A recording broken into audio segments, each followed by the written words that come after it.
இதுவரை நாம் அறியாத உண்மைகள். இவைகளிலிருந்து நமக்கு தேவையானவற்றை இனிமையான தமிழில் அழகாக வழங்க வந்திருக்கிறார் பேராசிரியர் சுபவீரபாண்டியன் அவர்கள். நிகழ்ச்சியில் அடுத்த பகுதியாக வரவிருப்பது ஒன்றை சொல் நன்றி சொல்.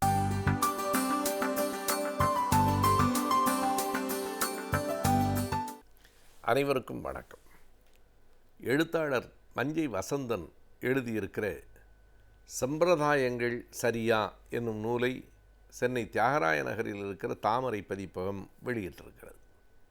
இன்றைக்கும் சடங்குகளும் சம்பிரதாயங்களும் நாட்டில் நிறைந்து கிடக்கின்றன. ஏராளமான சம்பிரதாயங்கள், காரணம் அறிந்தும் அறியப்படாமலும் அவற்றை மக்கள் பின்பற்றி கொண்டே இருக்கிறார்கள். ஒரு பக்கத்திலே கண்ணை மூடிக்கொண்டு எல்லா சடங்குகளையும் பின்பற்றுகிறவர்கள், இன்னொரு பக்கத்திலே எல்லாவற்றையும் மூடத்தனம் என்று எதனையும் பின்பற்ற வேண்டாம் என்று கருதுகிறவர்கள் என்று இரண்டு துருவங்களில் மனிதர்கள் நிற்பார்களே. ஆனால் அவர்களுக்கு இடையிலே எது சரி எது தவறு என்பதை விளக்கியாக வேண்டும் என்கிற நோக்கத்தோடு மஞ்சை வசந்தன் அவர்கள் இந்த நூலை எழுதியிருக்கிறார். அவர் சொல்லியிருக்கிற எல்லா தீர்வுகளும் முடிந்து போனவை என்று சொல்ல முடியாது. மேலும் மேலும் நாம் விவாதிக்கலாம். ஆனால் மிக பல செய்திகள் ஏற்றுக்கொள்ளத்தக்க வகையில் அறிவுபூர்வமாக அந்த நூலில் கூறப்பட்டிருக்கிறது. எத்தனையோ விதமான சம்பிரதாயங்கள், எடுத்துக்காட்டுக்கு அவர் குறிப்பிட்டிருக்கிற 2-3 செய்திகளை நாம் பார்க்கலாம். சில நேரங்களில் அவர் சொல்லுகிறார் இது அறிவியல் பூர்வமானது தான், ஏற்றுக்கொள்ளலாம். சிலவற்றை சொல்லுகிறார் இது முழுக்க முழுக்க மூட நம்பிக்கை சார்ந்தது, இவற்றை புறக்கணியுங்கள் என்று 2 செய்திகளையும் சொல்லுகிறார். வடக்கு பக்கம் தலை வைத்து படுக்கக்கூடாது என்று பெரியவர்கள் இன்றைக்கும் சொல்லுகிறார்கள். பெரியவர்கள் சொல்லுகிறார்கள் என்றால் அது அவர்களின் அனுபவத்திலிருந்து பெற்ற அறிவாக இருக்கலாம், அல்லது வழி வழியாக வருகிற மூட நம்பிக்கையை அவர்கள் அடுத்த தலைமுறைக்கு அனுப்பி வைப்பதாகவும் இருக்கலாம்.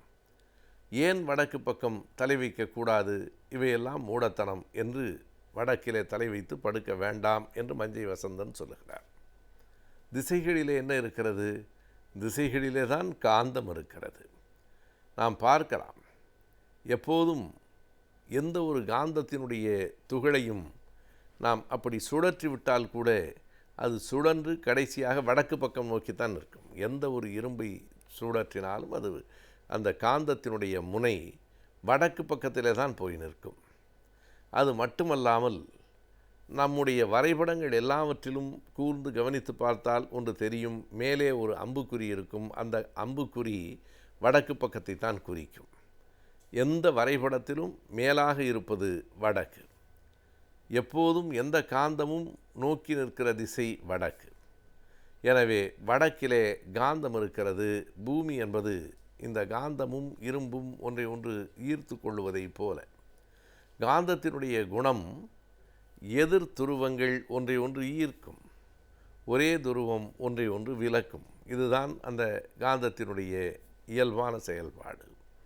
எனவே வடக்கிலிருந்து காந்தத்தால் நாம் இழுக்கப்படுகிறோம் என்று சொன்னால் வடக்கிலே தலை வைத்து படுக்கிற போது அது நம் மூளையை பாதிக்கும் என்பது அறிவியல் பூர்வமான செய்தி. அதனாலே தான் முன்பெல்லாம் சாகும் வரை பட்டினி போர் என்பது இன்றைக்கு சாகும் வரை உண்ணாவிரதம் என்று சொல்லுகிறோமே, அது அன்றைக்கும் மரபாக இருந்திருக்கிறது. மன்னர்களே கூட அப்படி பட்டினி இருந்து இறந்து போயிருக்கிறார்கள். அதற்கு பழைய சங்க இலக்கியங்களிலே என்ன பெயர் என்றால் வடக்கிருத்தல் என்றுதான் பெயர். அப்படி சாகும் வரை பட்டினி போர் நடத்துகிறவர்கள் அல்லது இனி வாழ வேண்டாம் என்று கருதுகிறவர்கள், தங்களுக்கு அவமானம் நேர்ந்துவிட்டது என்று எண்ணுகிறவர்களெல்லாம் தங்களை மாய்த்து கொள்ளுவது என்று முடிவு செய்தால் அவர்கள் வடக்கு நோக்கித்தான் அமர்ந்திருப்பார்கள். எதுவும் உண்ணாமல் இருக்கிறார்கள் என்பதோடு எந்த திசையில் வேண்டுமானாலும் என்று இல்லை, வடக்கு நோக்கித்தான் அமர்ந்திருப்பார்கள். அதனாலே தான் அதற்கு வடக்கிருத்தல் என்று பெயர். எனவே வடக்கு பக்கத்தில் அந்த காந்த ஈர்ப்பு இருக்கிற காரணத்தால் தொடர்ந்து வடக்கு பக்கத்திலே தலை வைத்து படுத்தால் தலை சுற்றும், அதனுடைய குருதி அழுத்தம் கூடும், மூளைக்கு அது ஒரு சிதைவினை உருவாக்கும் என்பது அறிவுபூர்வமானது. எனவே அதை யாரும் மறுக்க வேண்டாம் என்று அவர் எழுதுகிறார். நமக்கு தெரியும், நம்முடைய பழைய சொலவடை உண்டு.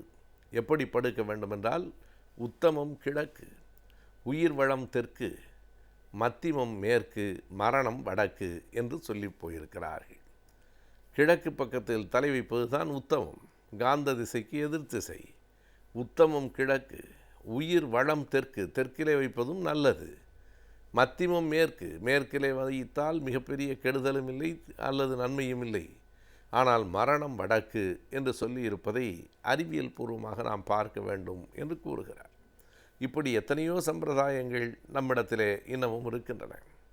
யாராவது ஒருவருக்கு எதையேனும் கொடுப்பதென்றால் வாசற்படியிலே நின்று கொடுக்காதீர்கள் என்பார்கள். ஒன்று அவரை உள்ளே வரச் சொல்லுங்கள், அல்லது நீங்கள் வெளியே போய் கொடுங்கள். வாசற்படி நடுவிலே இருக்கிற போது ஒன்றை கொடுக்காதீர்கள் ஒரு பொருளை என்று சொல்லியிருப்பதற்கு என்ன காரணமாக இருக்க முடியும்? சில நேரங்களில் ஒரு காலத்திற்கு ஏற்றவைகள் இன்னொரு காலத்திற்கு பொருந்தாமல் போகலாம். இது ஒரு பழங்காலத்தில் இது சொல்லப்பட்டிருப்பதற்கான நோக்கம் மரியாதை காரணமாக இருக்கலாம். வந்திருக்கிறவனை, வீட்டிற்கு வந்திருக்கிறவனை வாசலுக்கு வெளியிலேயே நிறுத்தி அவனுக்கு நீ பொன்னையும் பொருளையும் கொடுத்தாலும் அது அவமரியாதை செய்வது தான். அவனை வீட்டிற்குள் அழைத்து கொடுங்கள், அல்லது நீங்களும் வெளியே போய் கொடுங்கள் என்று சொல்லுவது வந்திருக்கிறவனுக்கு ஒரு மரியாதை கொடுப்பதற்கான முறையாக இருக்கலாம்.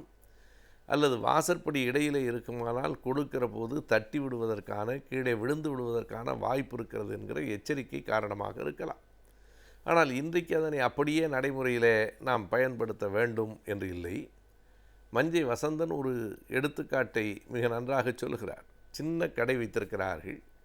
அந்த சின்ன கடைக்காரர் கடைக்கு உள்ளே இருக்கிறார். பொருள் வாங்க போகிற நாம் வெளியிலே இருக்கிறோம். நாம் ஒரு பொருளை கேட்கிறோம்.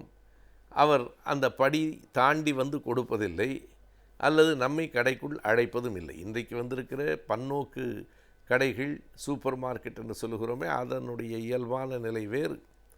ஆனால் இன்றைக்கும் இருக்கிற சின்ன சின்ன மளிகை கடைகளில் கொடுக்கிற கடைக்காரர் உள்ளே இருக்கிறார், நாம் வெளியே இருந்து தான் வாங்கி கொள்ளுகிறோம். அப்படி இடையிலே படி இருக்கிற போது கொடுக்கக்கூடாது என்று ஒவ்வொரு முறையும் அவர் தாவி குதித்து வெளியிலே வந்து கொடுத்து விட்டு உள்ளே போனால் அவரால் கண்டிப்பாக வணிகத்தை தொடர்ந்து செய்ய முடியாது. எனவே அதையெல்லாம் பெரிதாக கருத வேண்டாம். மரியாதை என்பது மனத்திலே இருக்க வேண்டுமே தவிர இப்படிப்பட்ட சின்ன சின்ன சடங்குகளிலே இல்லை என்று எடுத்து சொல்லுகிறார். எனவே சிலவற்றை ஏற்கிற, சிலவற்றை மறுக்கிற, அதற்கான காரண காரியங்களை அலசுகிற ஒரு சிறு நூலாக அது இருக்கிறது. துக்க வீட்டிற்கு போய் வந்தவுடனே குளிக்க வேண்டுமா?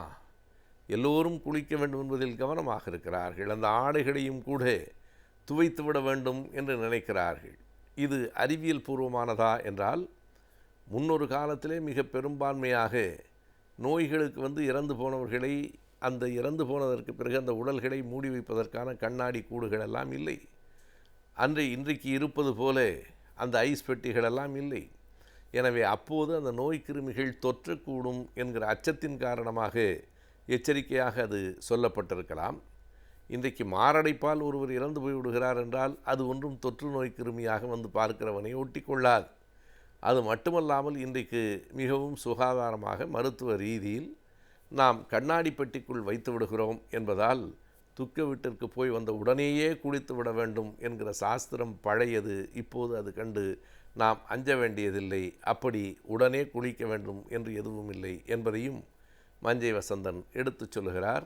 இப்படி சம்பிரதாயங்கள் சரியா என்று கேள்வி கேட்டு பல சம்பிரதாயங்களை குறிப்பிட்டு இது சரி, இது சரியில்லை என்று பிரித்து சொல்லியிருக்கிற அந்த புத்தகம் இயல்பான நடைமுறை வாழ்க்கை பற்றி நாம் அறிந்து கொள்வதற்கு உதவுகிறது.